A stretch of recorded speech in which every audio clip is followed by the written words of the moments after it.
오늘은 이제 요한복음 3장 말씀을 같이 한번 보도록 하겠습니다. 요한복음 3장 12절부터 15절까지. 제가 읽겠습니다. 내가 땅의 일을 말하여도 너희가 믿지 아니하거든. 하물며 하늘 일을 말하면 어떻게 믿겠느냐. 하늘에서 내려온 자, 그 인자 위에 있는 하늘에 올라간 자가 모세가 광야에서 뱀을 들 것 같이 인자도 들려야 하리니 이는 그를 믿는 자마다 영생을 얻게 하려 하십니다.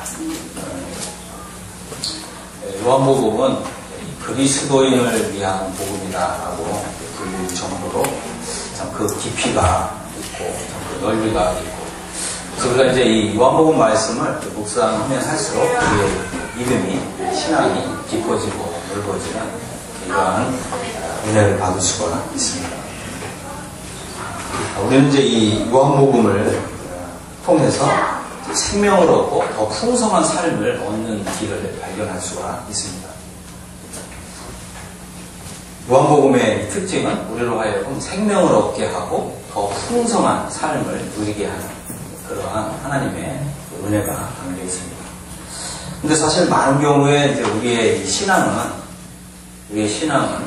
우리 필요 중심적으로 역사할 때가 많이 있습니다. 사실은 이제 하나님 중심적으로 우리 신앙이 움직여야 되는데 우리 필요적으로 신앙이 움직일 경우가 많이 있습니다. 그러다 보면 우리는 하나님이 그 목적하신 데까지 우리의 신앙이 나아가야 되는데 우리는 이 자그만한 우리의 필요만 이렇게 충족하고 거기서 멈추는 경우가 많다고 하는 것입니다. 성경에도 보면 그런 사례가 많이 있습니다. 열왕기하 13장에도 보면 엘리사가 이스라엘 왕에게 땅을 치셔서 이렇게 얘기했을 때 이스라엘 왕이 3번만 치고 그쳤습니다. 그런데 뭐라고 얘기합니까? 만일 왕이 5, 6번을 쳤으면 아람 군대를 진멸했을 것이다.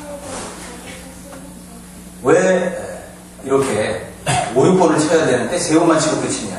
그죠? 또 예를 들면 또 누가복음 24장에도 보면 엠마오로 가는 이 제자들이 주님과 함께 동행하면서 주님은 더 가시려고 했는데 제자는 중간에 멈춰서 주님을 강권해서 함께 이렇게 식사하고, 만일 주님과 더 동행했더라면 얼마나 주님에게서 올라온 말씀이 나왔겠느냐 하는 부분을 생각해 보게 됩니다. 그렇습니다. 우리의 이 믿음은 하나님이 역사심을 따라서 계속해서 전진해 나가야 되고 점점 더 발전해 가야 되고 진보해 가야 합니다. 사실 우리의 신앙은요, 하나님이 우리를 위해서 해주신 이런 일이 무엇인가 하는 것을 하나님 말씀을 통해서 알고 확신하고 그것을 우리가 믿음으로 받을 때 우리의 믿음이 자라납니다. 하나님 우리를 해주신 일에 대한 믿음, 이것은 하나님의 말씀을 아는 것에서 옵니다. 그래서 우리의 이 신앙은 결코 그리스도의 도에 초보에 머물러서는 안 되고요. 그리스도 안에서 좀 더 완전한 대로 계속해서 나아가야 합니다. 그래서 우리가 이 생명을 받은 자로서 하나님의 말씀 안에서 이 성령의 음성을 듣고 또 하나님께서 우리 해주신 일로 인해서 우리 영혼이 진정한 기쁨, 만족을 맛보며 누리며 사는 것, 이러한 것들이 보다 더 풍성한 영생의 삶으로 우리를 이끌어 갑니다. 우리가 이제 이 요한복음 3장을 잠깐 이제 읽었는데요. 이 요한복음 3장에는 굉장히 중요한 내용이 담겨져 있습니다. 첫 번째는 거듭남에 대한 부분을 말씀하셨고요. 이 두 번째는 거듭남을 통해서 우리가 이 생명을 얻을 뿐만 아니라 더 풍성한 삶으로 들어가는 엄청난 비밀이 담겨 있습니다. 그것은 바로 십자가의 비밀이라고 하는 것입니다. 우리는 거듭났다는 사실에만 머물지 말고요, 우리의 신앙이 그리스도 안에서 장성한 분량에까지 이르도록 계속해서 나아가야 합니다. 그래서 우리는 이제 요한복음 3장 12절부터 15절까지 말씀을 함께 살펴보도록 하겠습니다. 요한복음 3장은 이제 니고데모에게 주님 거듭남에 대해서 말씀하셨고, 그 다음 주제로 십자가의 도에 대해서 말씀하셨습니다. 십자가의 도라고 하는 것은 십자가의 말씀입니다. 이 십자가의 말씀은 우리 신앙생활에 있어서 매우 중요합니다. 많은 경우에 우리가 이제 요한복음 3장에서 거듭남에 대한 이런 진리만 이렇게 보고 십자가의 도를 그냥 지나치는 경우가 많이 있습니다. 그래서 우리가 이 거듭남의 이 진리만 가지고 있다면 우리는 생명은 얻을 수 있을지 모르지만 더 풍성한 삶을 살 수가 없다고 하는 것입니다. 우리가 영생의 삶을, 더 풍성한 삶을 누리려면 이 십자가의 도를 알아야 한다고 하는 것입니다. 특별히 이제 주님이 십자가의 도를 말씀하시면서 이렇게 말씀하셨습니다. 땅의 일이 있고 하늘의 일이 있다. 우리가 이 하늘의 일에 들어가는 길은 십자가를 통해서 들어간다고 하는 것을 주님 말씀하고 있습니다. 13절에 보면 우리 주님은 하늘에서 내려온 자이시고요. 그 다음에 이제 좀 영어 성경에 보면 굉장히 놀라운 표현인데 하늘에서 내려오신 분이실 뿐만 아니라 하늘에 있는 인자시다 이렇게 표현되어 있어요. 우리가 이제 관주에도 보면 하늘에 있는 인자다 이렇게 표현되어 있을 거예요. 혹시 여러분들 성경에도만 표현되어 있을 거예요. 그러니까 우리 주님은 항상 하늘에 거하는 분이셨다고 하는 거죠. 이 십자가의 도는 우리로 하여금 항상 하늘에 거하는 이러한 이 사람들이 될 수 있도록 우리에게 주시는 어마어마한 비밀을 담고 있습니다. 그리고 주님이 이제 설명하신 것이 모세가 광야에서 뱀을 든 것 같이 인자도 들려야 하리니 이렇게 말씀하셨습니다. 그렇다면 우리가 이제 함께 모세가 광야에서 뱀을 든 사건은 무엇이었는가, 어떤 것이었는가 하는 것을 함께 좀 살펴보겠습니다. 이 모세가 광야에서 뱀을 든 사건은요, 민수기 21장의 말씀입니다. 그래서 함께 민수기 21장으로 돌아가보겠습니다.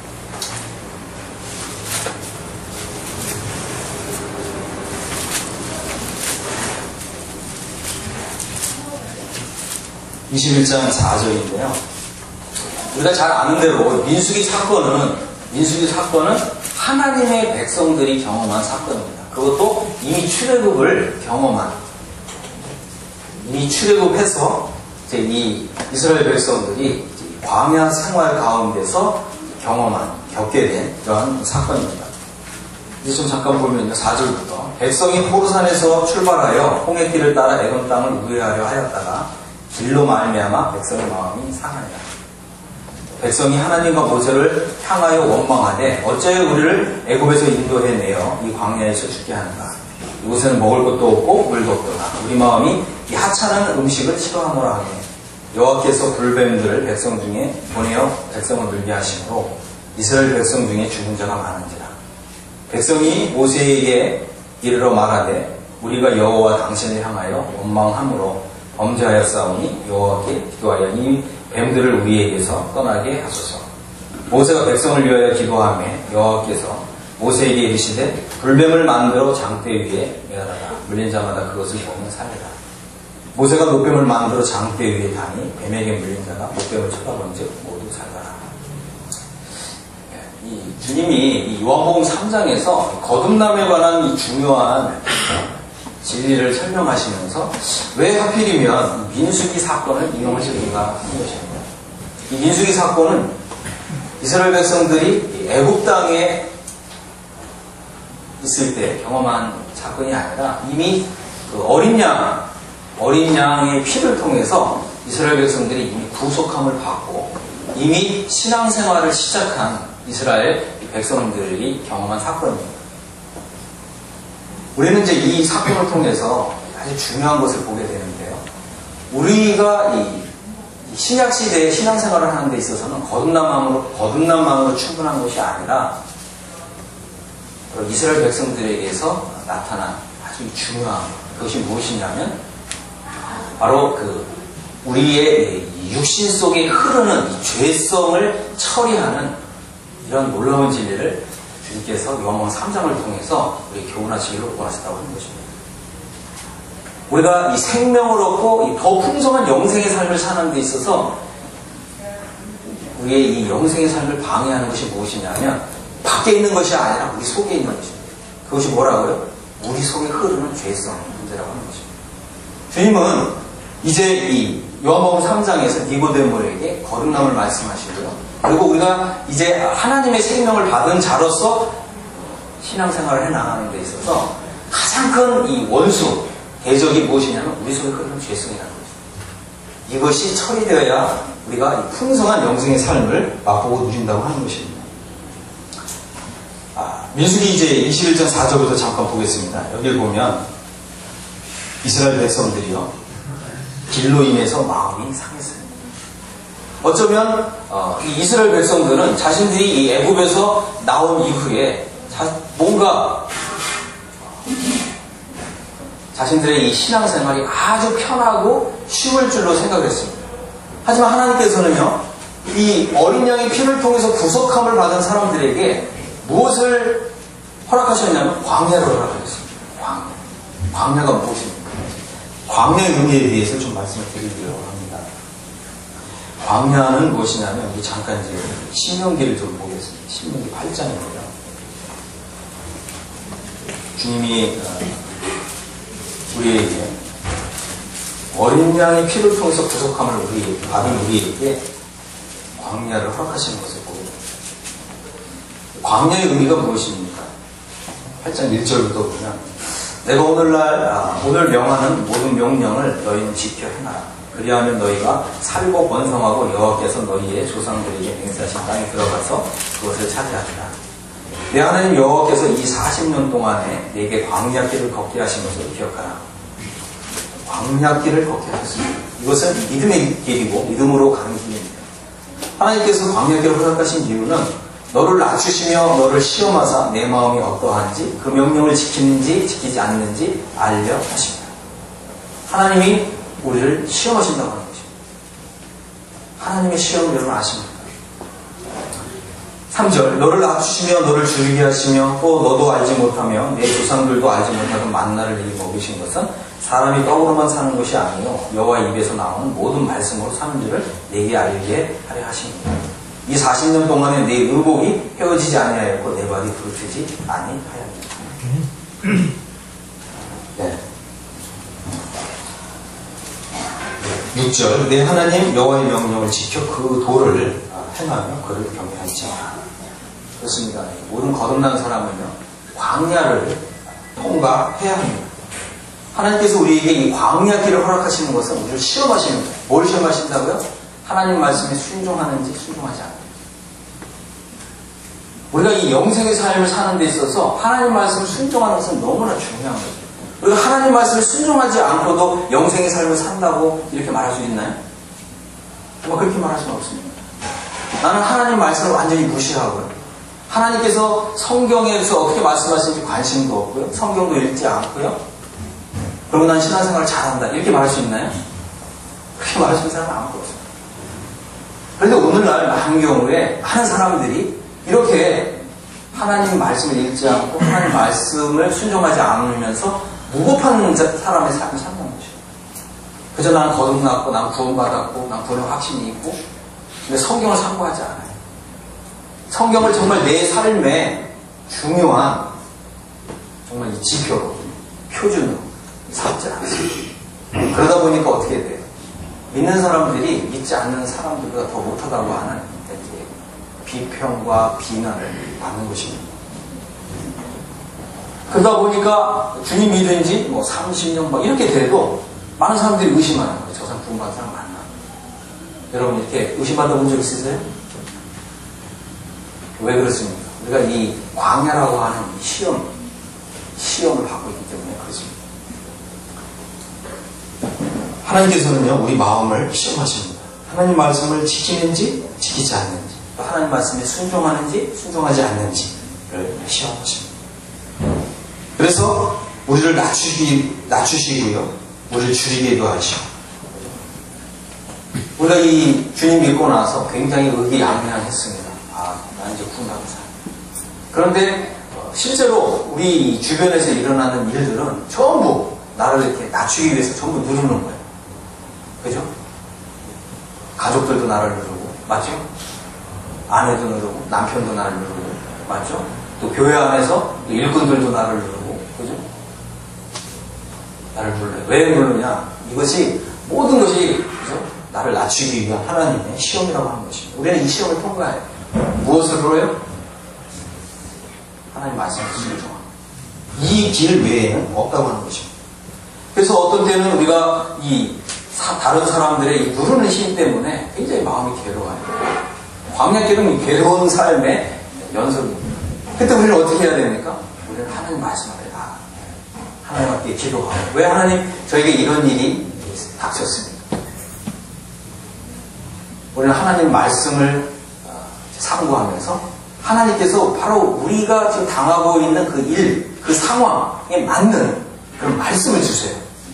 그때 우리가 그 말씀을 받을 때 우리 영혼이 다시 살아나는 것입니다.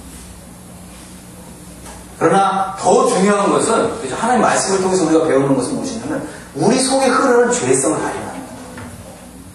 우리 속에 흐르는 죄성. 남편과 아내가 문제가 생기고 트러블이 생깁니다. 왜 그렇죠?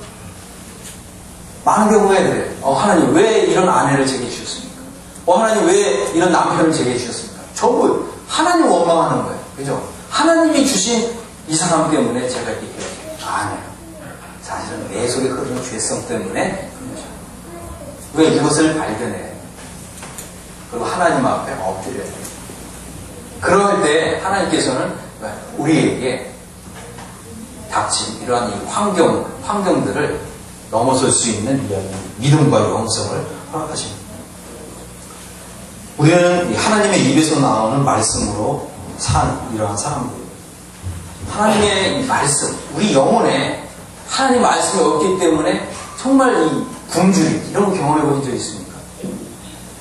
우리에게 성경이 없다는 것이 아닙니다. 기록된 하나님 말씀이 없다는 것이 아니라 정말 내 영혼에 말씀하시는, 그래서 내 영혼을 다시 살리시고 내 영혼을 회복시켜 주시는, 그리고 하나님의 하늘에 속한 진귀한 보배함을 열어서 정말 나의 영혼을 부여하게 해주시는 이런 말씀이 없을 때 우리 영혼은 정말 괴로움이 떠는 것입니다.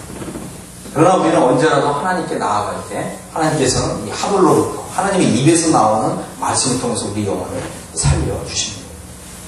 우리 영혼을 배부르게 하시고요. 그 다음에 우리 물질적인 필요를 채워주십니다. 정말 이 하늘로부터 오는 신령한 말씀으로 우리 영혼이 배부르고, 정말 우리가 정말 나를 하나님의 말씀으로 이렇게 친히 공급해 주시고 양육하시는 하나님의 은혜를 경험할 때 우리는 정말 이 하나님의 자녀가 된 자로서, 거듭난 자로서 정말 넘치는 하늘의 기쁨으로 희열을 맛보면서 이 광야 생활을 넉넉하게 살아가는 것입니다. 그런데 많은 사람들이 하나님 말씀에 굶주려서 거의 아사직전에 있는 이런 상태에 있다고 하는 것입니다. 하나님은 우리의 영혼을 배부르게 하시고 그 다음에 우리의 물질적 필요를 채워주십니다. 근데 참 놀라운 표현이 있어요. 의복이 부족하지 않고 또 신발이 부족하지 않다. 참 이 말씀이 맞는 것 같아요. 이스라엘 백성들에게 의복이 부족하지 않았고 신발이 부족하지 않았는데 저희 집에도 보니까 우리 그 아이들 신발이 한 3-4컬러씩 다 있어요. 신발 부족합니까? 제가 이제 어렸을 때만 해도 신발 하나만 갖고 살았는데, 그죠? 요즘 신발이 많습니다. 의복도 많아요. 안 입는 옷들도 굉장히 많아요.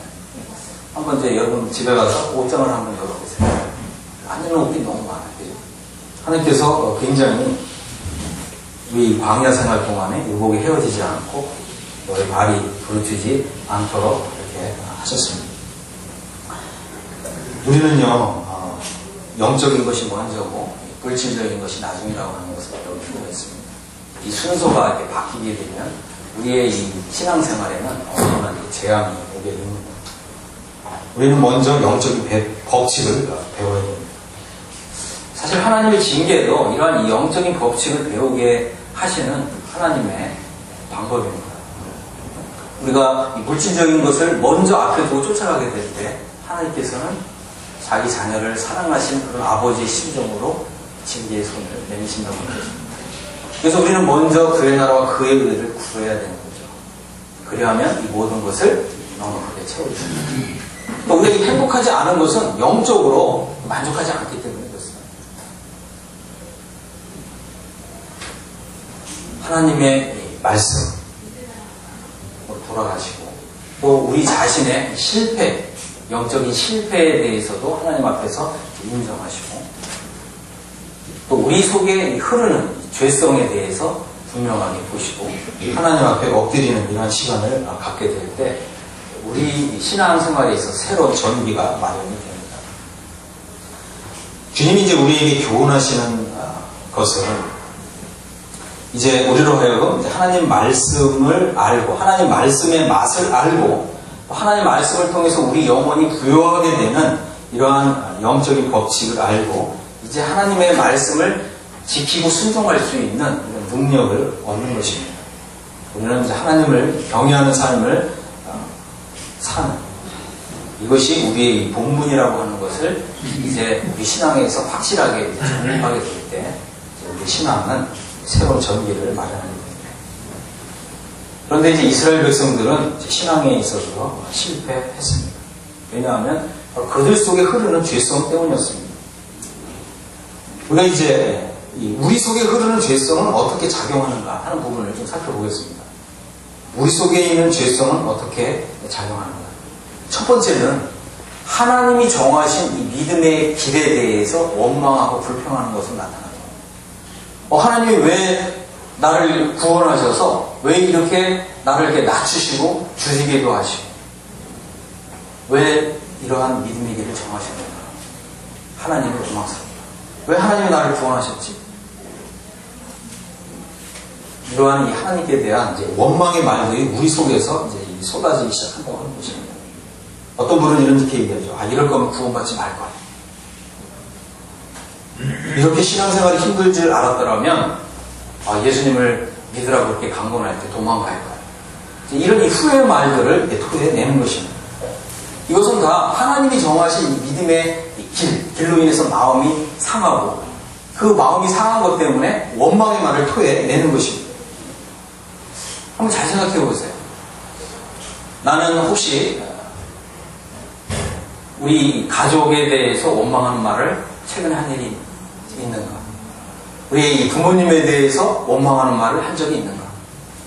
우리 남편에 대해서 원망하는 말을 한 적이 있는가? 아내에 대해서 아내를 향해서 원망하는 말을 한 적이 있는가? 이것은 반드시 우리가 회개해야 되는 중요한 죄입니다. 그런데 이런 죄가 왜 이렇게 나타나느냐? 그것은 바로 우리 속에 있는 죄성 때문이라고 하는 것입니다. 이 두 번째는 다시 민수기 21장으로 돌아가면요. 5절에 보면 백성이 하나님과 모세를 원망했습니다. 우리 속에 흐르는 죄성은요. 하나님을 원망하고요. 또 하나님이 세우신 이 지도자들을 원망하는 것을 나타납니다. 교회를 원망하죠. 우리가 섬기는 교회는 왜 이렇게 약해? 왜 교회가 이거밖에 안 되지? 사실은 교회가 이거밖에 안 되는 게 아니라 내 자신이 그거밖에 안 되는 것입니다. 내가 문제인 거죠. 내 속에 흐르는 죄성이 문제인 것입니다. 우리는 이것을 하나님 앞에서 정말 해결받아야 됩니다. 우리 속에 있는 이 죄성, 이것이 문제인 것이지 하나님에게 문제가 있는 것이 아니고 또 하나님이 세우신 지도자들에게 문제가 있는 것이 아닙니다. 이스라엘 백성들은요, 하나님과 모세를 원망했습니다. 세 번째, 어째 우리를 애굽에서 인도에 올려서 이 광야에서 죽게 하는가? 이곳에는 식물도 없고 물도 없다. 이것이 이제 이스라엘 백성들이 토해낸 원망의 말이었어요. 원망은 좋지 않습니다. 우리 속에 하나님의 은혜가 흐른다면 원망의 말을 하지 않겠죠. 맞나요? 아멘. 하나님의 은혜가 내 속에 흐르면 원망의 말을 하지 않습니다. 오히려 축복의 말을 하는 거예요. 근데 우리가 자주 원망의 말을 합니다. 왜 그렇다고요? 내 속에 흐르는 죄성. 그 다음에 하나님이 주시는 이 음식을 싫어했습니다. 하늘에서 내리는 만나, 이것을 뭐라고 얘기했냐면 이 박한 악한 식물을 싫어하노라. 그죠? 하나님이 하늘로서 내려주시는 이 만나를, 그죠? 하나님 백성에게 주시는 이 음식을, 그죠? 뭐라고 얘기했습니까? 악한 식물. 영어 표현은 이것입니다. 너무나 이게 보잘것없는 음식이다. 너무나 보잘것없는 음식. 하나님 말씀이 보잘것없나요? 그렇지 않습니다. 내 속에 흐르는 이 죄성이 하나님의 이 신령한 말씀을 막고 있어서 하나님의 깊이 있는 말씀을 경험하지 못하는 것이지, 하나님 말씀 자체는 굉장히 어마어마한 능력을 가지고 있습니다. 우리가 이 하나님 말씀을 제대로 영적으로 이것을 섭취하기만 하면 우리의 이 신앙생활은 어마어마한 힘을 내요. 나는 하나님 말씀이 싫다. 매주일 하나님 말씀이 왜 이렇게 약한가? 왜 이렇게 가벼운가? 그죠? 하나님이 주시는 말씀에 대해서 원망합니다. 무엇보다도 먼저 우리는 사람이 떡으로만 사는 것이 아니라 하나님의 입에서 나오는 말씀으로 산다고 하는 것을, 하나님의 입에서 나오는 말씀, 그것은 지난주에도 제가 좀 설명을 드렸지만 기록된 성경은 로고스이죠. 그런데 우리가 성경을 읽을 때 성령의 역사로 나의 귀에 들려주시는 말씀을 레마라고 했습니다. 하나님 입에서 나오는 말씀은 사실 레마의 말씀입니다. 우리에게 힘을 주고 격려를 주고 용기를 주고 믿음을 더해주고 좀 은혜를 맛보게 하시는 하나님의 말씀. 하나님 말씀을 가까이 하시고 기도하시고, 또 우리 속에 있는 이 죄성, 이것이 하나님께서 어떻게 해결하시고 처리하셨는가 하는 것을 하나님 말씀을 통해서 잘 보시기 바랍니다. 우리 속에 있는 이 죄성은요, 그죠? 불뱀을 불러옵니다. 하나님께서 불뱀을 백성 중에 보내어 백성을 물게 하십니다. 이스라엘 백성 중에 죽은 자가 많았습니다. 우리 속에 있는 이 죄성이 처리되지 않으면요, 우리는 이 하나님의 불뱀에 의해서 물리게 됩니다. 이 불뱀에 물린 사람들은 어떻게 될까고요? 강에서 죽어요. 고린도 교회에도 보면, 고린도 교회에도 아마도 아주 그리스도의 이 초보적인 말씀에만 머물고, 그 다음에 죄사함에만 머물고, 그 다음에 자신이 구원받을, 그 정도로만 안 됐던 것 같아요. 그러다 보니까 사도 바울이 그리스도 안에서 영적인 어린아이라고 평가했고요. 또 신령한 말씀을 여러분들에게 교제할 수 없다, 이렇게 표현합니다. 그러니까 이 그리스도의 도의 초보에 해당하는 말씀만 먹고 신앙생활을 하다 보니까 신앙생활에 발전도 없고 진보도 없잖아요. 그러다 보니까 어떻게 되니까 많은 사람이 병들고 심지어는 일찍 죽는다고 하는 것입니다. 바로 우리 속에 있는 이 죄성을 처리하지 않으면 이 불뱀에 의해서, 그죠? 우리가 영적인 재앙을 만난다고 하는 것입니다. 이때 참 놀랍게도 7절에 보면 백성들이 모세에게 나와서 회개의 기도를 했습니다. 우리가 여호와 당신을 향하여 원망함으로 범죄하였사오니 여호와께 기도하여 이 뱀들을 우리에게 떠나게 하소서. 우리가 여호와 당신을 향하여 원망하여 범죄했습니다. 이스라엘 백성들은 모세에게 나아가서 기도했지만 우리는 누구에게 나아가서 기도합니까? 바로 하늘에 계신 우리의 대제사장 되신 예수 그리스도께 나아가는 것입니다. 여기서 우리가 주의해야 될 것은 무엇이냐면, 그죠? 십자가에 죽으신 예수 그리스도께 나아가서 기도하는 게 아닙니다.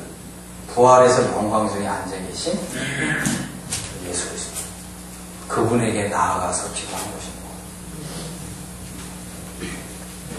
그때 하나님께서는 하나님의 해결책을 제시해 주셨습니다. 그것은 이제 불뱀을 만들어서 장대 위에 달라고 하는 것입니다. 그래서 물린 자마다 그것을 보면 살리라. 모세가 노뱀을 만들어 장대 위에 물린 자마다 노뱀을 쳐다보면서 살리라. 그런데 이제 주님이 이 노뱀을 장대 위에 높이 단 이 사건을 인용하시면서 바로 인자도 이제 십자가에 달려야 된다, 이렇게 말씀하셨어요. 이것은 굉장히 아주 특별한, 아주 특이한 방법입니다. 왜 그렇습니까? 마치 우리 주님이 노뱀처럼 십자가에 달리셨어요. 주님이 십자가에 달리셨는데 노뱀처럼 보였다는 거예요. 이것은 아주 특이한 방법이고요. 우리가 우리의 눈을 좀 크게 열어서 봐야 됩니다. 왜 그렇습니까? 요한복음 3장에 오기 전에 1장에서는 우리 예수님을 뭐라고 표현했습니까? 세상 죄를 지고 한 하나님의 어린 양이에요. 맞죠? 이것은 우리가 잘 아는 대로 레위기에 보면, 그죠? 우리가 지은 죄들을 처리하는 방법인데, 하나님의 어린 양. 하나님의 어린 양으로 예수님이 십자가에 달리심으로 우리가 지금 죄들을 처리했는데, 지금 3장에서는 예수님이 노뱀이라는 거예요. 왜 노뱀이냐? 이걸 제가 설명을 드리겠습니다. 예수님이 노뱀이신 것은, 그죠? 우리 속에 있는 이 죄성을 처리하시기 때문에 노뱀입니다. 이 부분을 좀 더 자세히 살펴볼 필요가 있습니다. 우리는 요한복음의 주제가, 그죠? 생명을 얻고 더 풍성한 삶을 얻는 이러한 복음을 우리에게 주기 위한 정말 하나님의 은혜와 진리의 복음이라고 하는 것을 우리가 다 알고 있습니다. 하지만 우리가 지은 죄들만 처리됨으로써 죄가 처리되면 우리가 이 영생의 풍성한 삶을 살 수가 없다고 하는 거죠. 왜 그렇습니까? 우리 속에 흐르는 죄성이에요. 이 죄성이 처리돼야 됩니다. 바로 이 죄성은 이제 성경에서 보면 단수의 죄입니다. 우리가 지은 죄들을 처리하는 것은 하나님의 어린 양의 피로서 처리가 됩니다. 그래서 하나님의 어린 양의 피를 통해서 처리되는 것은 복수예요. 복수. 신즈. 우리가 지은 죄들입니다. 하지만 지금 요한복음 3장에서 우리에게 교훈하시는 것은 우리 속에 있는 죄성, 단수의 죄, 신. 이걸 처리하시는 거예요. 이 두 가지가 하나님께서 우리를 위해서 해주신 어마어마한 은혜의 선물인 것입니다. 이 두 가지를 알게 될 때 우리는 영생을 얻고 또 더 풍성한 영생의 삶을 누리는 것입니다. 우리는 이 반쪽에만 머물러서는 안 돼요. 두 가지 온전한 것을 다 믿음으로 감사함으로 받게 되면 우리 삶은 새로운 정말 복된 하나님의 은혜를 만끽하는 그런 삶을 살 수가 있다고 하는 것입니다.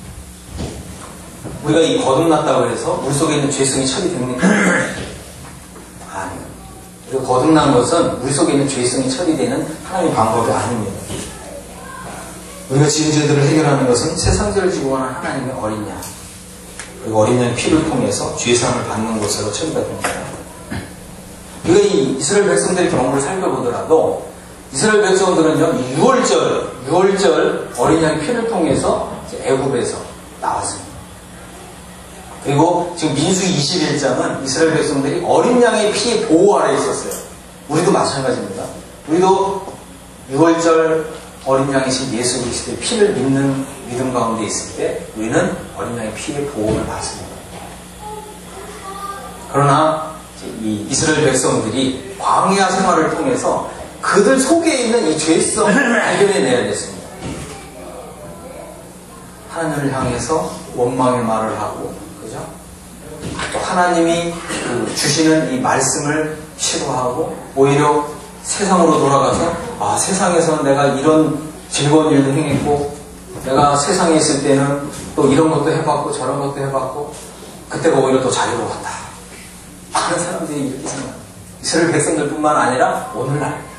왜 그렇다고요? 하나님께서는 이제 그러한 사람들에게 너희 속에 죄성이 처리될 때 이것을 교훈하시는 것입니다. 우리는 사실은 이제 우리 속에 있는 이 죄성은 이스라엘 백성들의 경우에는 이제 모세가 장대 위에 노뱀을 바라본 사람이 치유가 되었습니다. 이 신약시대에는요, 이제 십자가에 달리신 그리스도를 바라보므로 치유를 받습니다. 이 부분을 좀 함께 살펴보도록 하겠습니다. 우리 속에 있는 이 죄성을 처리하지 않고 이 죄성이 이끄는 대로 살게 되면 우리는 죄를 이기는 삶이 아니라 늘 패배하는 삶을 살게 되고요. 풍성한 삶을 살 수가 없습니다. 하나님께서는요, 이제 예수 그리스도를 통해서 우리 속에 있는 이 죄성을 치유하시는 하나님의 더 큰 은혜를 나타내 주셨습니다. 그래서 다시 이제 요한복음으로 좀 돌아가겠습니다. 요한복음으로 돌아가면 하늘에서 내려온 자 곧 인자 외에는 하늘에 올라간 자가 없습니다. 예수님은 하늘에서 내려오신 분이실 뿐만 아니라 늘 하늘에 거하는 분이셨습니다. 모세가 광야에서 뱀을 든 것 같이 인자도 들려야 하리니 이는 저를 믿는 자마다 영원한 생을 얻게 하시고, 우리 속에 있는 육신, 또 우리 속에 흐르는 이 죄성을 치유하시는 하나님의 은혜가 나타났습니다. 그래서 우리가 이러한 하나님의 은혜를 받는 데 있어서는 첫 번째 우리가 먼저 해야 될 일이 있는데, 그것은 우리가 이렇게 하나님을 원망하고 우리 속에 있는 이 죄성이 이끄는 대로 살았던 이런 삶에 대해서 회개하는 것입니다. 회개해 보셨습니까? 아니, 제가 이렇게 이러한 신앙의 삶을 여기까지 살아왔는데 지금 와서 보니까 이것이 다 내 속에서 이 죄가 이끄는 대로, 내 속에 있는 죄의 욕심이 나를 이끄는 대로 살아온 것을 이제 알겠습니다. 제가 왜 이렇게 정말 이렇게 약하고 또 이렇게 형편없는 이런 신앙생활을 살아왔는지 이제 알았습니다.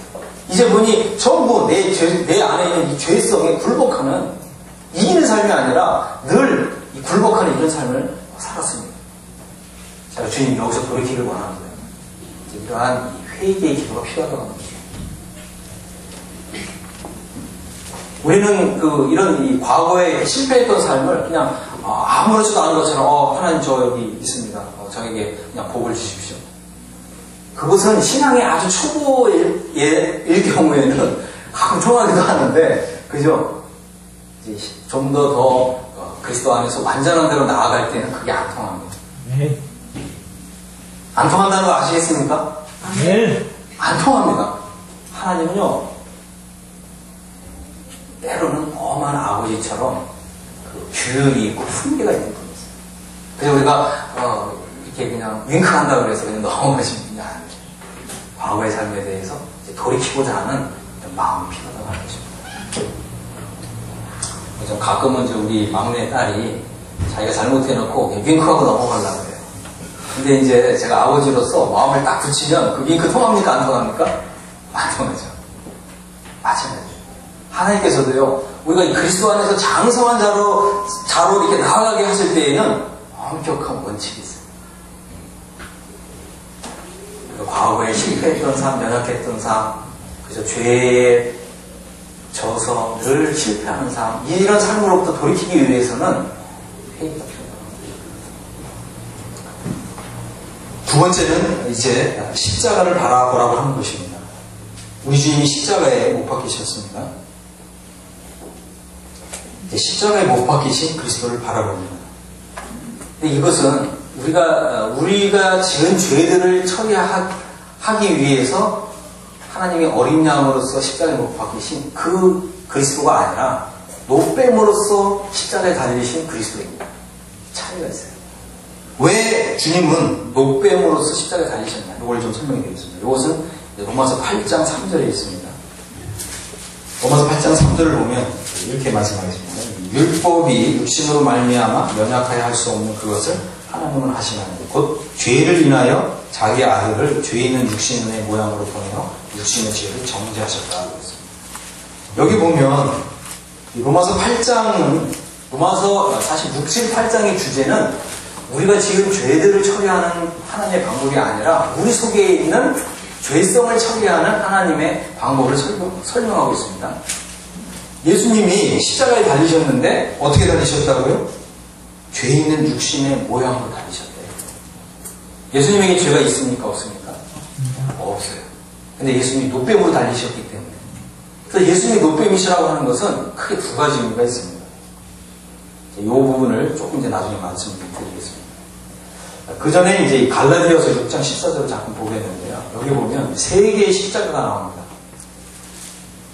사도 바울이 이렇게 외쳤습니다. 내게는 우리 주 예수 그리스도의 십자가 외에 결코 자랑할 것이 없으니 그리스도로 말미암아 세상이 나를 대신하여 십자가에 못 박히고 내가 또한 세상을 대하여 그러하니라. 여기에는 이 십자가에 못 박힌 존재가 세 가지가 있어요. 하나는 예수님이 십자가에 못 박히셨습니다. 또 하나는요? 또 하나는 세상이 못 박혔습니다. 또 하나는요? 내가 못 박혔습니다. 우리가 이제 이 복음서에 보면 십자가가 3개가 서 있잖아요. 그죠? 근데 갈라디아서에서도 똑같이 3개의 십자가를 말씀하는데 이 3가지 십자가가 예수님이 달리신 십자가, 내가 달린 십자가, 세상이 못 박힌 십자가. 이것이 바로 사도 바울이 우리에게 전하는 복음입니다.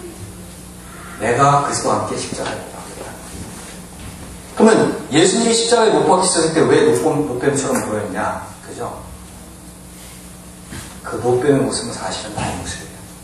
내가 못 박혔기 때문에. 그죠? 예수님이 노뱀이 아니라 사실은 내가 노뱀이에요. 내 속에 있는 이 죄성을 처리하기 위해서 주님이 십자가에 달리셨을 때 나를 못 박은 거죠.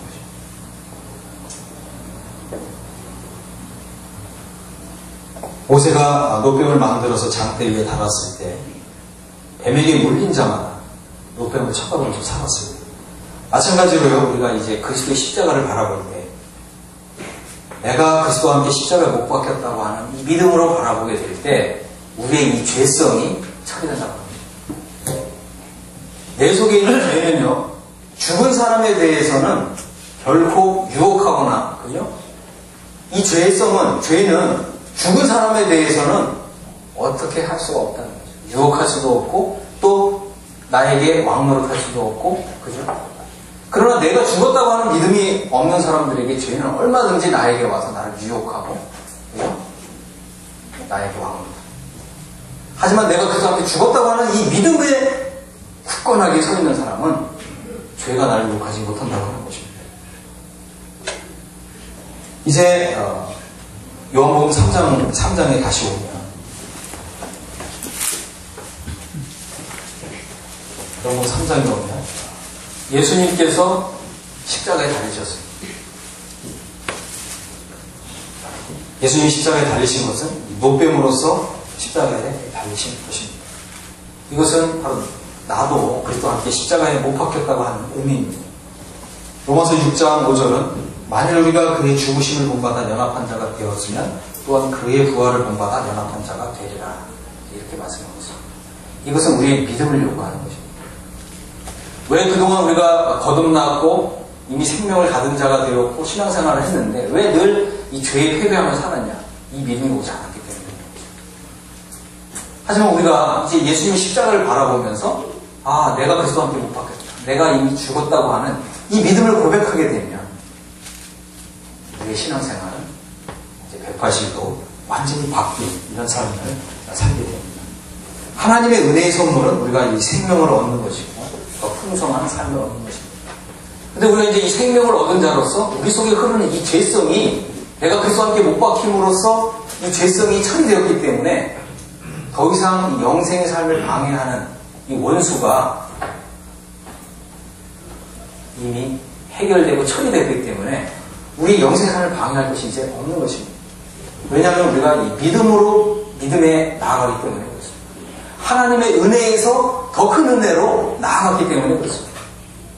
이제 우리 앞에 펼쳐진 것은 우리가 그리스도와 함께 죽었으면 그리스도와 함께 산다고 하는 이런 영광스러운 미래가 이제 우리 앞에 펼쳐지는 거죠. 우리 속에 흐르는 이 죄성이 처리되었다고 하는 믿음 위에 이제 우리 신앙에 한 발을 내딛을 필요가 있습니다. 이제 더 이상 죄에게 종노릇하지 않고 이제는 하나님에게만 종노릇하는 이런 영적인 자유가 우리에게 왔다고 하는 것입니다. 이런 영적인 자유를 가지고 이제 신앙생활을 하는 것입니다. 그럴 때 우리의 삶은 하나님께 대한 기쁨과 감사가 이제 넘치게 되는 것이고, 이제 우리가 이렇게 영적으로 준비가 되면, 그죠? 민수기 21장에서 말씀하고 있는데, 이 민수기 21장은 곧 광야 생활이 끝나는 것입니다. 그리고 어떻게 돼요? 가나안 땅에 들어가는 것입니다. 우리의 죄성이 이제 처리되었다고 하는 이 믿음을 가지게 되면, 이제 우리 앞에는 적과 꿀이 흐르는 땅이 이제 펼쳐지는 것입니다. 신약성경에서는 이것이 바로 그리스도 안으로 들어가는 것이고, 이것을 바로 그리스도와 연합의 진리라고 말씀하고 있습니다.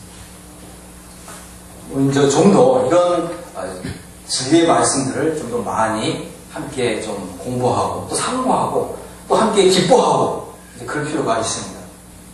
주님이 또 기회 주시는 대로 이런 주제의 말씀들을 좀 나누기로 합니다. 오늘 우리는 이제 우리 속에 있는 이 죄성을 처리하신 하나님의 은혜에 감사하면 됩니다. 정말 우리 속에 있는 죄성을 처리하신 하나님의 은혜 위에 서게 될 때 풍성한 영생의 삶을 살 수가 있습니다. 바로 십자가, 그죠? 하나님께서 예수 그리스도를 십자가에 못 박으시면서 우리 자신도 십자가에 못 박아버리신 거예요. 우리는 이 사실을 알고 기뻐하면 돼요. 감사하면 돼요. 그죠? 이게 믿음에 속한 것입니다. 그래서 단순히 지식의 문제가 아니고 믿음의 문제. 우리가 믿음으로 합하는 것입니다. 그래서 내가 그리스도의 십자가에 연합되었구나. 그죠? 이것이 바로 그리스도의 죽음에 연합되는 길입니다. 우리가 십자가에 연합됨으로써 이제 우리 속에 있는 죄성에 대해서 죽은 사람이 됩니다. 이러한 믿음이 우리에게 주는 유익이 무엇입니까? 성경은요, 이제 그동안의 육신 때문에, 자아 때문에, 우리 속에 있는 이 죄성 때문에 괴로워하던 이제 이러한 과거의 삶이 이제 끝나게 되고요. 이제 우리 앞에는 하나님께 감사하고 하나님의 더 큰 은혜에 대해서 정말 감사 위에 감사를 더하는 이러한 신앙생활이 펼쳐지게 됩니다. 그래서 신앙생활의 원리가 이제는 이제 좀 한 단계 이제 발전하게 되는데 그게 뭐냐면 죽으면 산다는 거예요. 여러분들이 이제 로마서 6장을 한번 읽어보시기 바랍니다. 로마서 6장 읽으시면서 죽음과 이 생명, 죽을 때 살아나는 것이 얼마나 밀접하게 연결되어 있는지 한번 보세요. 이것은 우리 신앙생활에 있어서 새로운 단계로 들어가는 기회입니다.